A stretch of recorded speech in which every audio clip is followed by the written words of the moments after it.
Plutonium is the most radioactive and destructive ever created by human beings, and it is not an exaggeration.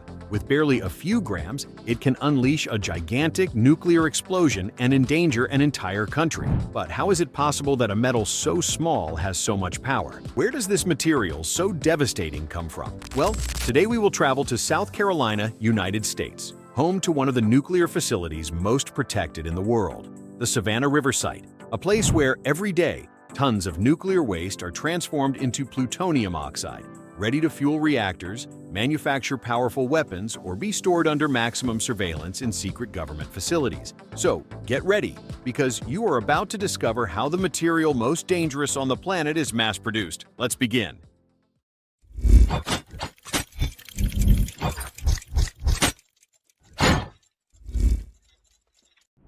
Step number 1. Extraction of natural uranium.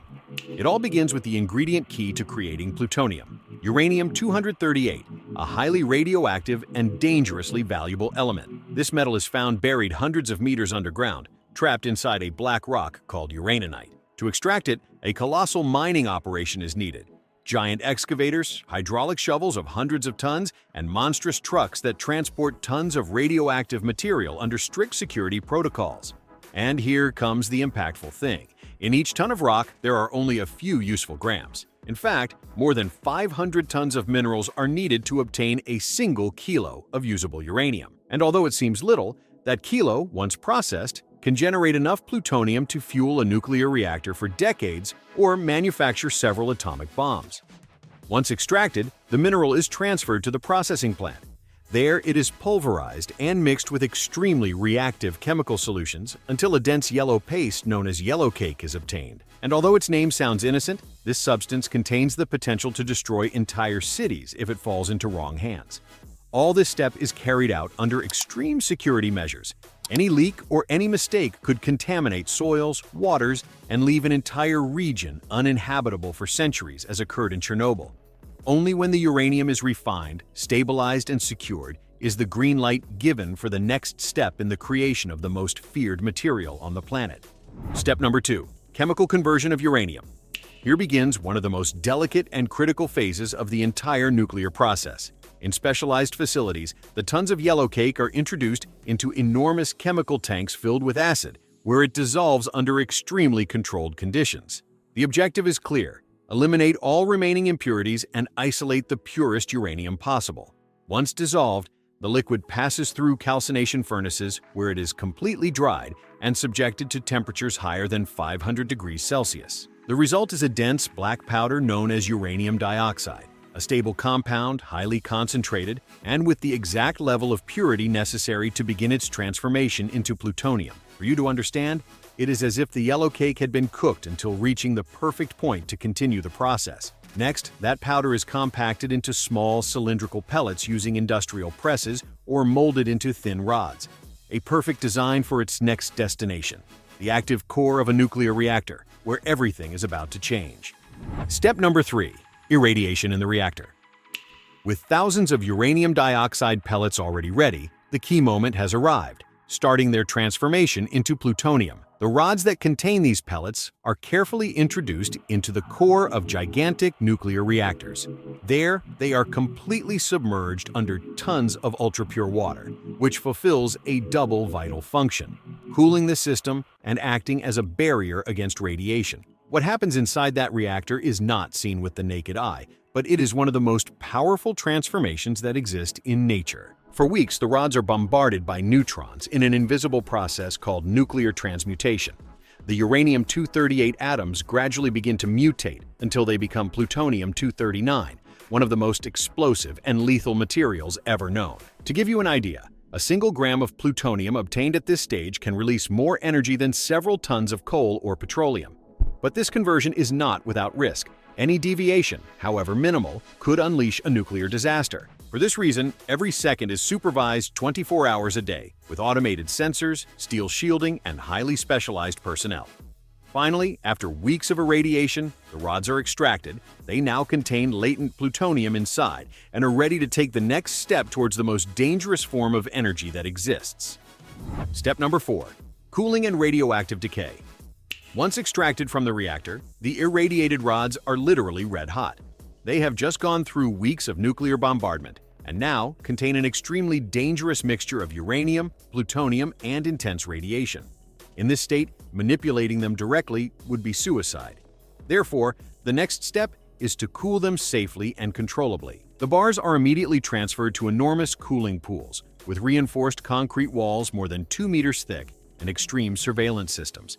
There, under more than 5 meters of ultra-pure water, the rods remain completely submerged for several months. But this is not just a cold bath. It is a critical stage known as radioactive decay, where the material gradually releases the accumulated radiation, reducing its danger of being able to handle it later.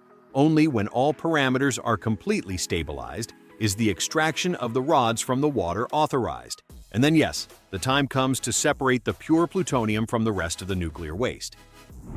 Step number 5. Separation of plutonium. Using Purex, we arrive at the most dangerous moment of the entire process. The irradiated rods, now cooled and stabilized, are introduced into an automated cutting system, which fragments them into small metallic segments. Then, those solid fragments pass to a chemical circuit where they are dissolved in concentrated nitric acid at more than 100 degrees. The result? A thick, radioactive, and lethal mixture. A chaotic cocktail of uranium, plutonium, and unstable nuclear waste. Literally, the most dangerous liquid that exists. And right here, one of the most advanced chemical techniques in nuclear engineering comes into action: the Purex process. This system uses special solvents that separate the plutonium atom by atom, leaving behind the rest of the contaminated material. It's like looking for gold nuggets in a sea of toxic debris. Only this gold can fuel nuclear reactors for decades or destroy entire cities in seconds. Of course, the plutonium obtained is not a bright green liquid like in the movies. In reality, it is a dense, yellowish liquid, and so radioactive that simple contact with human skin would mean certain death. If all goes well, the result is pure plutonium in its crudest form, ready to finally become the material we need. Step number 6. Conversion to plutonium. Oxide. We already have pure plutonium, but in its liquid state, this material is so unstable that minimal exposure to air could unleash an immediate nuclear emergency. The next step is to transform it into a safer and easier to handle form: plutonium oxide. A solid, compact, and slightly more stable substance, although it is still one of the most lethal compounds on the planet. Everything happens in hermetic and armored laboratories, where what technicians call an authentic atomic cooking begins. First, the liquid plutonium is dried at extreme temperatures, then condensed, and finally transformed into a dark powder, similar to volcanic ash. Once stabilized, that powder is introduced into precision industrial presses, which compress it again to form small cylindrical pellets, the size of a coin.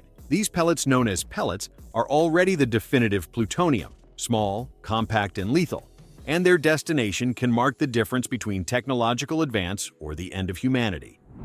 Step number 7. Storage or military use. We come to the most secret and most important step of the entire process: deciding what to do with the plutonium.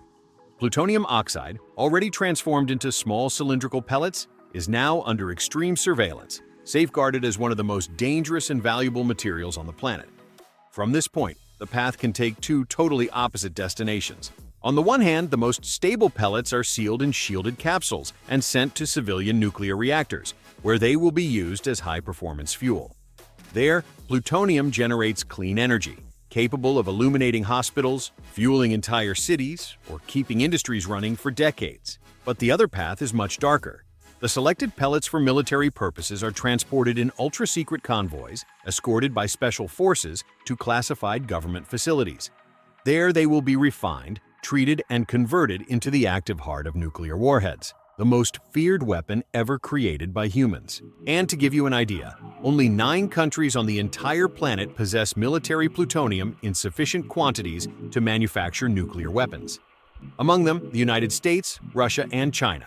And it is precisely those countries that dominate the balance of global power. Because plutonium is not just a material, it is a declaration of absolute power, a resource capable of lighting up the planet or erasing it from the map in a matter of seconds. To finish, tell us, did you imagine this whole process? Would you dare to work with such lethal material? Leave us your answer in the comments. And if you like this video, don't forget to like it, subscribe, and activate the bell so you don't miss the next tour of the factory.